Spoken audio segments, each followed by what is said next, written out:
Hello friends. Leucoderma या vitiligo जिसको code भी बोलते हैं, ये स्किन की ऐसी बीमारी है जो कि बहुत सारे लोगों में पाई जाती है। आज हम इसके बारे में डिस्कस करने वाले हैं कि ये विटिलिगो होता क्या है। तो देखिए, जो स्किन के जो वाइट पिगमेंटेशन बहुत सारे पेशेंट में पड़ने लगते हैं बहुत बार। का वाइट धब्बे पेशेंट के मुंह पे, चेहरे पे आने लगते हैं, हाथों में होते हैं, पैरों में होते हैं। तो वहाँ पे जो हमारे स्किन होती है उसमें मेलानोसाइट्स होती है जो मेलानिन पिगमेंट प्रोड्यूस करती है। जो मेलानिन पिगमेंट हमें स्किन की कलर देने के लिए बहुत महत्वपूर्ण होता है, यानी कि हमारा जो ब्राउन पिगमेंटेशन होता है पूरे शरीर पे, ब्राउन कलर होता है, तो वो मेलानिन की वजह से होता है। और ये जो मेलानिन होता है वो हमें अल्ट्रावायलेट लाइट होता है सन का, जो अतिनील किरणें होते हैं सन के, उसको प्रिवेंट करने के लिए स्किन में पैदा होता है। तो कई बार पेशेंट में वो मेलानोसाइट्स होती है, यानी मेलानिन पिगमेंट तैयार करने वाली जो ग्रंथियां होती है स्किन के अंदर वो स्थित होती है, वो कई कारणवश वो डिस्ट्रक्ट होने लगती है, जिसको ऑटोइम्यून डिसीज बोला जाता है। यानी कि हमारी शरीर की जो रोग प्रतिकारक शक्ति है वही जो मेलानोसाइट्स होती है उसको विरुद्ध काम करने लगती है और उसको किल करती है। तो इस वजह से जो मेलानिन पिगमेंट जो प्रोड्यूस होने लगता है वो कई पैचेस में शरीर के स्किन के कई भागों में, विभिन्न भागों में वो बंद हो जाता है। इसकी वजह से वो जो पिगमेंटेशन होता है वो निकल जाता है स्किन का, और वहाँ पे वाइट पैचेस बनने शुरू हो जाते हैं। कई बार ये जेनेटिक भी हो सकता है, कई बार ये स्ट्रेस से रिलेटेड भी हो सकता है। लेकिन ऑटो इम्यूनिटी जो फैक्टर है, यानी कि शरीर के विरुद्ध काम करना इम्यूनिटी का, ये एक फैक्टर बहुत महत्वपूर्ण हो जाता है।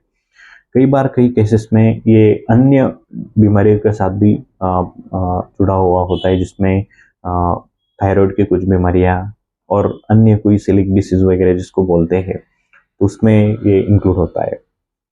तो कॉजेस अगर हम बात करें तो हमने देखा कि ये एटोमिन होता है, कई बार ये जेनेटिक भी हो सकता है। अगर फैमिली में अगर किसी को है तो संभवतः आगे आने आने वाली पीढ़ी में ये हो सकता है, लेकिन हो ही सकता है, ऐसा नहीं होता। कुछ मात्रा में उसको चांसेस हो सकते हैं। इसको दो मेन पार्ट में डिवाइड किया जाता है, जिसमें नॉन सेगमेंटल जो विटिलिगो होता है वो बहुत कॉमन होता है, जो कि शरीर के विभिन्न अंगों में होता है, सिमेट्रिकल होता है दोनों साइड में। चेहरे पे वो सिमेट्री दर्शाता है, एक जैसा होता है। और सेगमेंटल विटिलिगो जो होता है एक स्थायी, हम जिसको बोल सकते हैं, अगर वो वहाँ पे अगर कोई पर्टिकुलर रीजन में अगर पैच आ गया हो तो वो बढ़ता भी नहीं और कम भी नहीं होता है। उसमें उसके लिए ट्रीटमेंट बहुत सारे अवेलेबल है, वो रिकवरी भी अच्छी से हो जाती है। और जो नॉन सेगमेंटल विटिलिगो होता है उसमें ट्रीटमेंट भी थोड़ा सा लंबा चलता है, उसको बहुत सारे ट्रीटमेंट लेने की वहाँ पे आवश्यकता होती है पेशेंट को। अगर हम देखेंगे कि अगर इसके सिम्टम्स के बारे में, तो सबसे कॉमन सिम्टम होता है कि वाइट पैचेस वहाँ पे आने लगते हैं स्किन में, और कई बार वहाँ पे इचिंग भी हो सकती है पेशेंट में।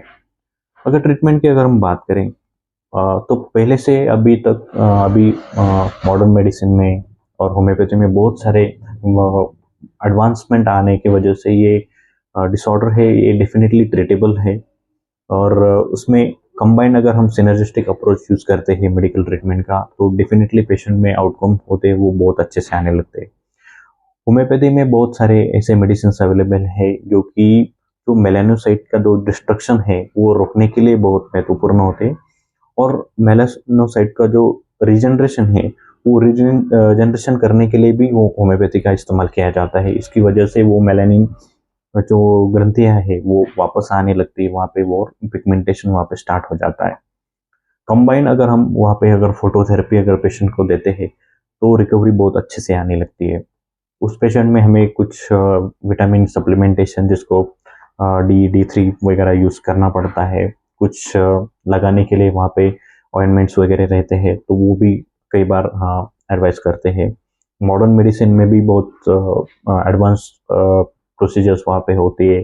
ग्राफ्टिंग वगैरह वो करते हैं, कुछ स्टेरॉइड वगैरह देखे वो भी कम हो सकता है। कंबाइन अगर हम होम्योपैथी और मॉडर्न मेडिसिन का सिनर्जिस्टिक अगर अप्रोच हम वहाँ पे अगर सामने देखेंगे तो रिकवरी रेट बहुत अच्छा है। उसके सबसे इम्पोर्टेंट फैक्टर अगर विटिलिगो में अगर हम देखेंगे तो वो सेल्फ लिमिटेड है, वो कंटेजियस नहीं है, यानी एक व्यक्ति से दूसरे व्यक्ति को वो नहीं हो सकता। कई बार पेशेंट के यहाँ पे माइंड में वो मिथ्स होते हैं कि वो किसी को स्प्रेड वगैरह हो सकता है, कि अगर हम उसके कांटेक्ट में आते हैं तो वो स्प्रेड वगैरह हो सकता है, कि वो डेफिनेटली नहीं होता। ये एक सेल्फ लिमिटिंग डिसऑर्डर है। शरीर पे भी कुछ विटिलिगो का असर नहीं पड़ता, यानी कि कुछ फंक्शनल वगैरह वो डिसऑर्डर नहीं है। सिर्फ वो हम मेंटल या साइकोलॉजिकल जो पेशेंट की स्थिति होती है वो वाइट पैचेस को लेकर, इसके लिए वो कॉस्मेटिक ट्रीटमेंट हम देते हैं, और वो भी आजकल वो बहुत अच्छी ट्रीटमेंट अवेलेबल होने के कारण वो भी क्यूरेबल डिजीज है। So I hope this video is helpful for you, so thank you so much.